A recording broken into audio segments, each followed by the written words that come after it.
അതിലെ പ്രതിഭകളാണ് തീരുമാനിക്കേണ്ടത്. പ്രതിഭകൾക്ക് ഇപ്പോൾ ആ പാർട്ടി സ്ഥാനമില്ല.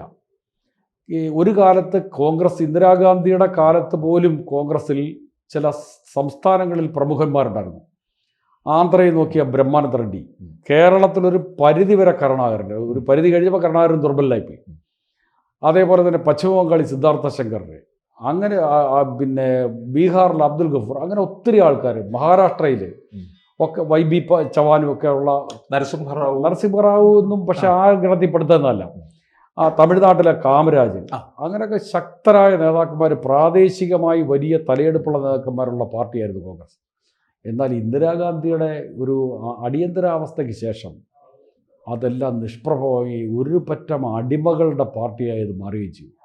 അവിടെയാണ് ശശി തരൂർ കൃത്യമായി വിരൽ ചൂണ്ടുന്നത്.